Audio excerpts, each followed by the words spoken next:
Welcome back to the show, everybody. Check out these headlines we have for you today. Ripple versus the SEC, final end dates. We're going to hear from the Hogan legal team. This time, Jeremy has been shamed to see. You're going to hear from Jamie Dimon on crypto, believe it or not, BNYMellon, and a fun fact about the Ripple XRP escrow that you're going to want to know. And also, global adoption for XRP imminent? I think so. And I tell you this, the case itself may not be the key. We'll talk about that too. Somebody roll that beautiful intro.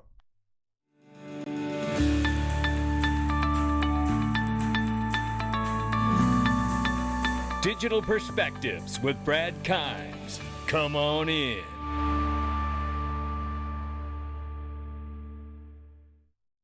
Welcome back to the show, everybody. You can follow me on Twitter at Dig Perspectives at the top of the screen and everything that we're talking about here today.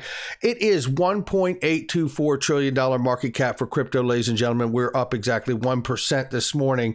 Good morning. It is May 2nd, 2022. Right now, Bitcoin 38,700 plus, Ethereum 2,800 plus. And down at the number 6 spot, creeping up this morning, it's at 61 cents. It's XRP, ladies and gentlemen.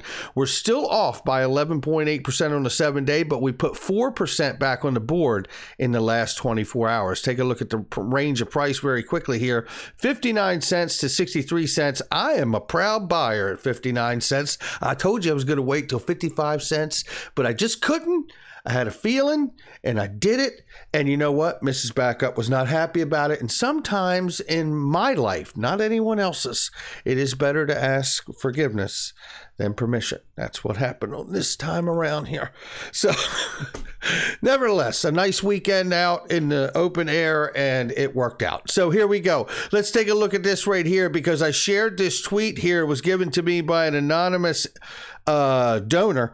And I want to show first of all, this right here. Here's a diagram here and how well China and the People's Bank of China are connected to what is going on with Bitcoin and BitDeer that is now in Texas and is the largest miner, as I am aware of Bitcoin.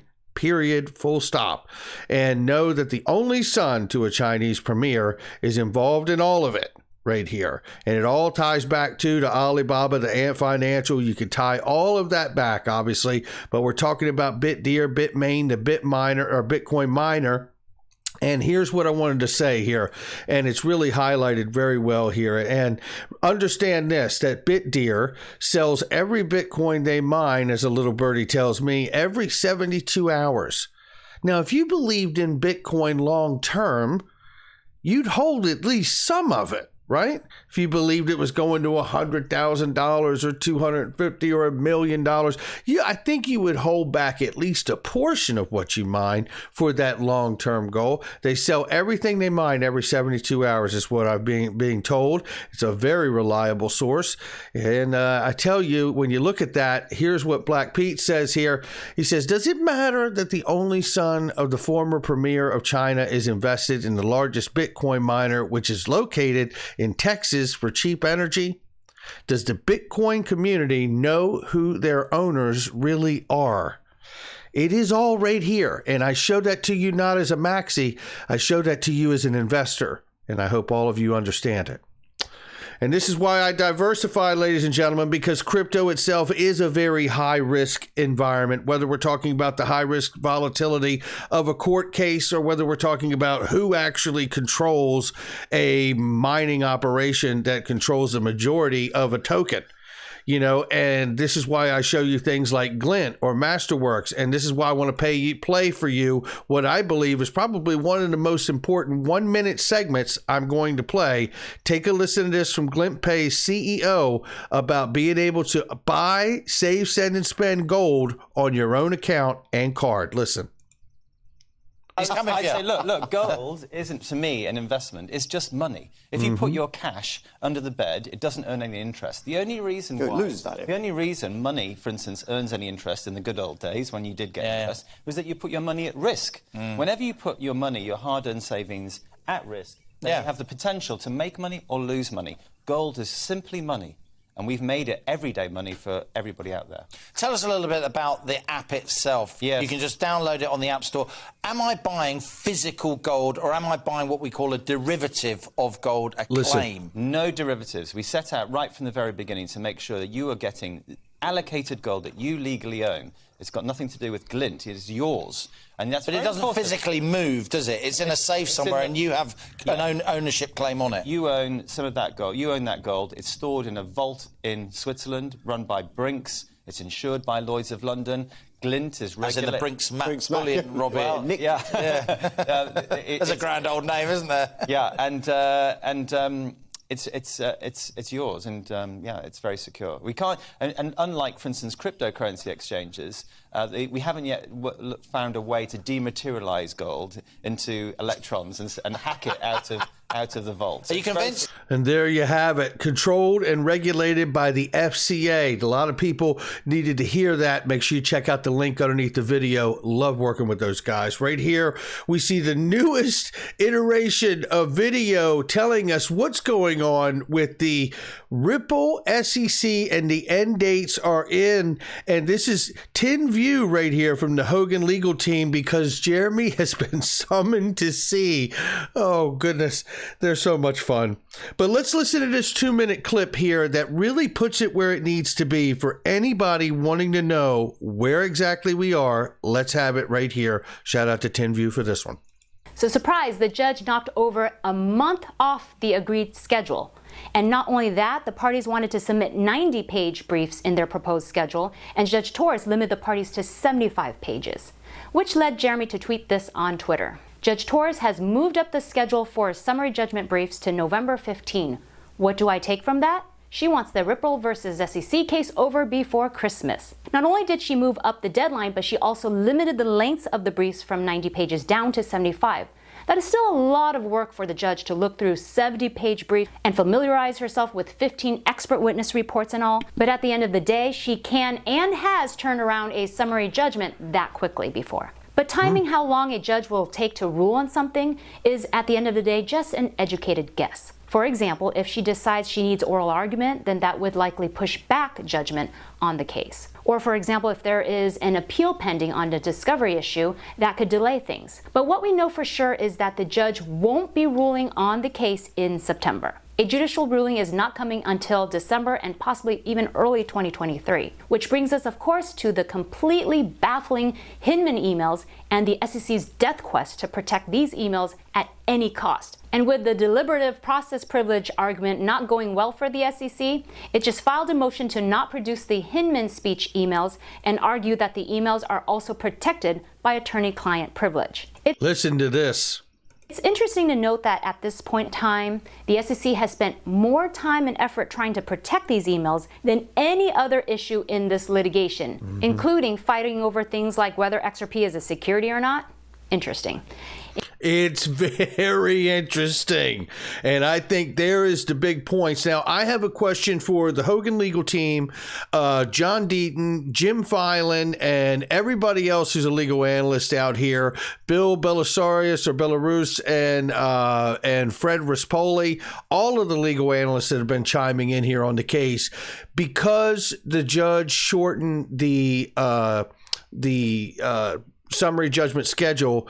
I have to wonder if that puts pressure on the SEC that they will not get a favorable motion on their appeal to Judge Torres, because if there was an option, there is a door open for the SEC, if the Judge Torres allows it, to appeal her decision on the emails to the Second Circuit Court. Now, if the judge has shortened the time for the summary judgment schedule because, in fact, she does want to see this over this year, does that become a signal or a shot across the bow to the SEC that I'm not going to allow you to go beyond me to the Second Circuit Court when I ruled motion denied on these emails? I don't know. I'm not a lawyer, but I'm asking all the lawyers out here, and I will even take to Twitter for that as well. Now, let's keep moving. Appreciate the Hogan legal team. What is XRP for 500, Alex? Jamie Dimon now is saying sending money to another country with digital currency takes seconds, not weeks. This guy was going to fire anybody just a couple years ago for even mentioning or messing around or buying or selling anything to do with crypto. That's what they call talking your book. That means that, you know, Jamie Dimon, JP Morgan, they were all buying the daylights out of Bitcoin while telling everyone in public mainstream media that it was trash, it wasn't worth holding, because they could suppress the price. And that's not illegal to do. It's just dirty.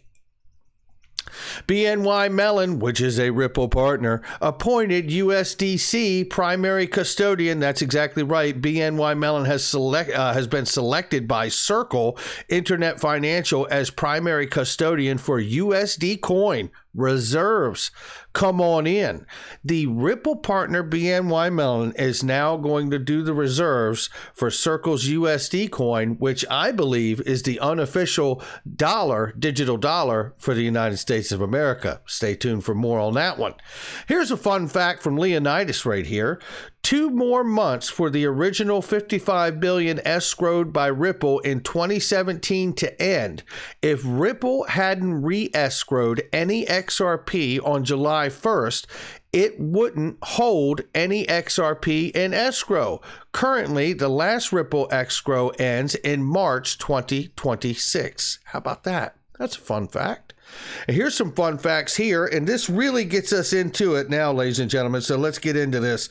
The evolution of Ripple on its way to mass adoption, global mass adoption, in fact. I'm going to run through this thread, and it covers a lot of what we've talked about here on the channel about the developments of on-demand liquidity and Ripple Liquidity Hub. But I'm going to move through this very quickly here. It's a great thread from Wrath of Comden here. What is Ripple Liquidity Hub, and what does it tell us about the future of Ripple, and XRP? That too, but it's at the end. Well, let me tell you.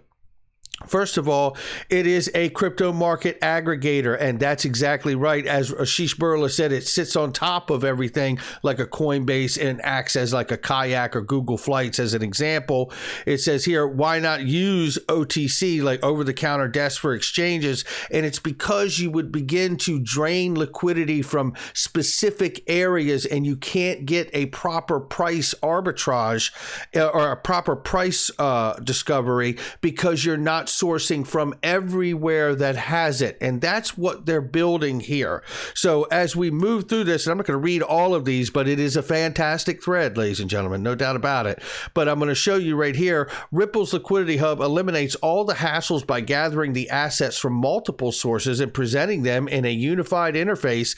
Not only that, but with the ability to compare the different sources, you can see where to get the best prices. This is this point I want to remind you too. Remember when we had Bob Way on the show back in 2019, where he described the patents, some of the patents that he helped create, which were to source liquidity from multiple different sources for one particular transaction. So you're not creating these dry pockets of liquidity by sourcing from one place too much. So they could source from multiple places to settle one transaction.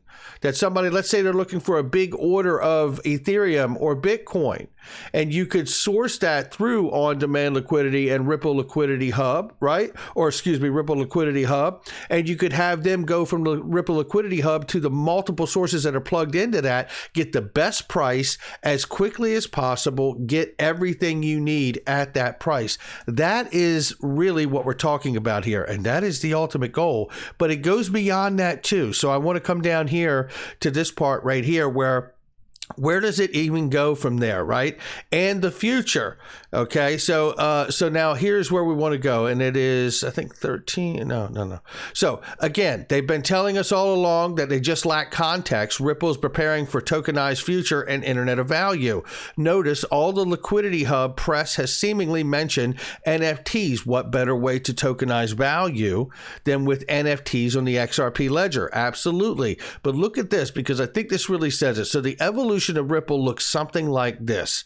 Start with cross-border payments, on-demand liquidity, digital asset liquidity hub, one wallet to rule them all. Because if you build yourself to a wallet that sources everything from fiat currencies to tokenized assets and digital assets, you've done it. And I believe that is correct. We're on that path. So what about XRP? The Ripple Liquidity Hub doesn't run on XRP, but neither does it power cross-border payments. It finds crypto on-demand liquidity requires XRP, still the cheapest, most robust settlement around, and Ripple still holds $45 billion on the books. So when you come down here, I wanted to give you this little spot here. In the big picture, they have multiple investments in tokenization projects and Ripple X2 and a tokenized future. What will everything be tokenized on? You can do it on the XRP ledger right now, or wait a few months and use the NFT protocol through the XLS 20D token. And then we know, Brad Garlinghouse just says, I covered over the weekend here, the Crypto Bahamas conference, that Ripple has partnered with several central banks around the world. Some we've announced and some we haven't yet announced. So remember that. So now here's the deal. If you got the too long didn't read, here it is. Ripple Crypto Liquidity Hub is a one-stop shop for enterprise source digital assets and is also a milestone for understanding how Ripple is evolving towards tokenized future in which the XRP ledger can also excel. And that's absolutely right. Now, he said something very interesting here that I want to share with you. And it's this. Burla has mentioned credit ratings multiple times. Does Liquidity Hub model let Ripple create liquidity digital asset credit ratings? Something brewing here? I think there is, because he says credit and risk attesters services that can attest to the credit worthiness of real world identity of crypto address or blockchain names and can help unlock new use cases for DeFi, crypto payments, and etc. That's back in February. Now, what I want to show you here is exactly what I believe is going on, and I'm going to show you something else very quickly here. This is the Reeves test. When something is a note, and in order for it to not be a security, you must first start with the presumption that it is. And that's what I believe that the SEC versus Ripple case is, just as much as it was used as a weapon. So now take a look and listen right here. The following is a list of notes that have been determined to fall outside the definition of a security. A note delivered in consumer financing. A note secured by a mortgage on a home. A short-term note secured by a lien on a small business or some of its assets. You mean like a line of credit that Ripple started back in 2020? This would only one of these things needs to qualify for it to be a note and not a security. This, I believe, is going to play well, because remember this, it's not just this court case. This case may not even be the key to unlocking real value for XRP in the beginning of all of this. Certainly it has to end at some point. But take a look at this. This is a simple reminder. There is but one place that is not sure and thinks that XRP is actually a security. Now think of this for a moment. Look at the rest of this world and imagine them ramping up using XRP for settlement, cross-border payments, and anything else they want to do, lines of credit. What would the United States do then? And would it be impossible for the rest of the world to drive enough utility and liquidity through XRP that it could take us to a $17 XRP before the end of the year or by the end of the year? It's not impossible. I tell you that, because there's a lot of payments moving around the world that doesn't involve the United States of America, whether they be small exotic corridors or not. And the reality for me is that, as I covered over the end of the week last week, Ripple squeeze play. When you have this much clarity around the world except in the United States, it's just as Brad Garlinghouse has said, we are acting as if we've already lost. That's why 95% of their customers exist outside of the U.S., whereas the only place on earth that does not have clarity. And that gives them the momentum, if they so choose, to drive enough value in XRP to send it, as they say, to the moon. And what would happen to the case at that point? Who knows? But I know this much. It would look like even more of a laughing stock than it already does. That's going to do it for me. Make sure you hit the like and subscribe. Leave a comment below. I'll catch all of you on the next one.